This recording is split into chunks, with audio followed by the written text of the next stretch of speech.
Welcome back to Podcasting for Real Estate Pros, where agents learn to attract clients, build trust, and stand out with the power of podcasting. Let's dive in. This is episode 17, you guys. We're going to talk about how to turn listeners into clients. Podcasting isn't just about being heard, it's about being hired. But if selling on your podcast makes you feel slimy and cringy, don't worry. You can grow your business without sounding like a used car ad.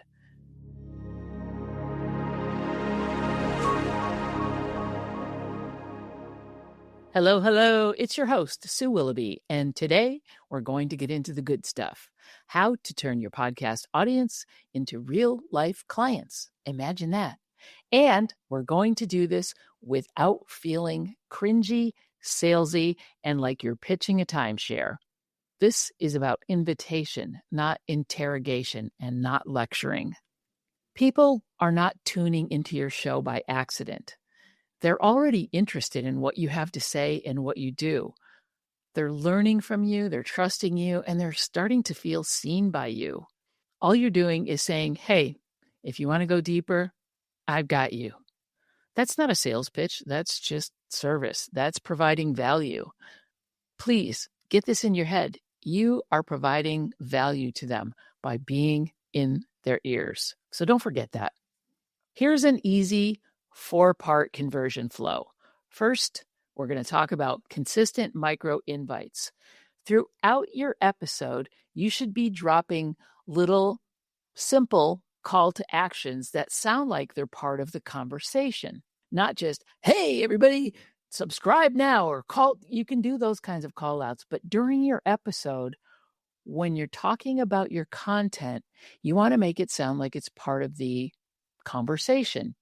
So for example, when I was working with a first-time home buyer last week, I shared with them my 10 tips on what they needed to do to understand the home buying process. Ding, ding, ding. There you go. People are going to be like, hey, I wonder what those tips are. Later on in the episode, you can say, if you want those 10 tips on what the home buying process is like, check out my show notes. There's a link there to download the checklist or whatever it is.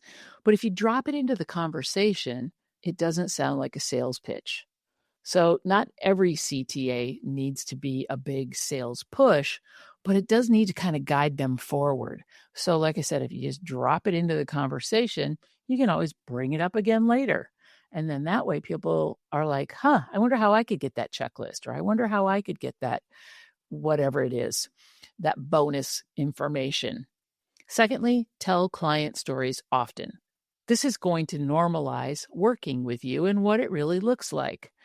So once again, I was just talking to a client the other day who was experiencing a challenging inspection report. And this is what we did. This is how we went through it and broke it down. Something like that. That way they're like, oh yeah, inspection reports, they kind of scare me. Your listeners are thinking, yeah, that's me. I'm a little afraid of that thing. Or one of my buyers last month had the same concern. Something that's going to be relatable to your audience. This does two things. It shows that people are already working with you, and it also builds kind of a FOMO without being pushy. So they're like, well, if other people are working with this person, I want to get in on this action because they sound like a really knowledgeable agent, and I need somebody on my side to represent me. Part 3, create an offer episode. So every 6 to 8 episodes, do one that's dedicated to your service or your offer. And it's going to be like what it's really like to work with you. So people love stuff like behind the scenes of a listing prep.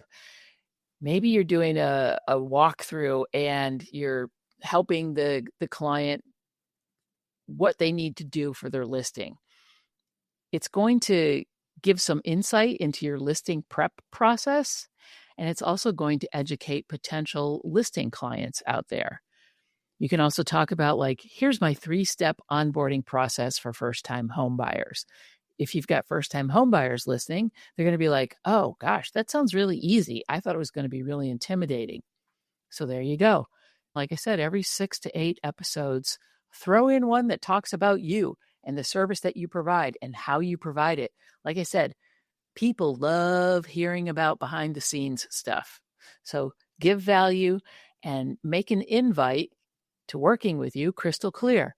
Hey, if this is something that you're interested in, I would love to talk to you. Why don't you book a 20-minute call with me? And part 4, use warm language. So skip the hard sell jargon. Like if you've noticed when I've been talking about all of these things, you're going to drop it into the episode. It's going to be part of a conversation. So you're going to use words like curious about XYZ, or need support with XYZ, or let's explore if we're even a fit. That right there, my friend, is going to get you clients, because people will think, well, why wouldn't this agent want to work with me? It's not just about me wanting to work with them. What they need to want to work with me. Oh, we need to make this happen, right? So it's kind of a little FOMO-y thing that people are like, well, heck, of course they're going to want to work with me. So then they're going to try really hard to get on your list. So it's not about pressure. It's about getting permission. And it's very simple. It's very subtle. It's very conversational. Here's some areas where you can slip these conversion conversations in. You can do it in your podcast intro. You can do it in your show notes, social media posts that are tied to the episodes, emails that link to your episodes, or any kind of free resource or opt-ins that you're using to get new people on your email list and build your audience. So think about it as if you're building a funnel just by being helpful and providing value. Remember, as we wrap up here, you don't have to hard sell. You just have to show up, serve, and invite.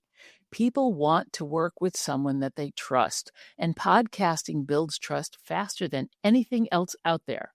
Coming up next week, we are going to get nerdy in the best way possible. We're diving into the analytics that actually matter and which ones to ignore completely. Until then, keep it warm, keep it real, and never be afraid to ask.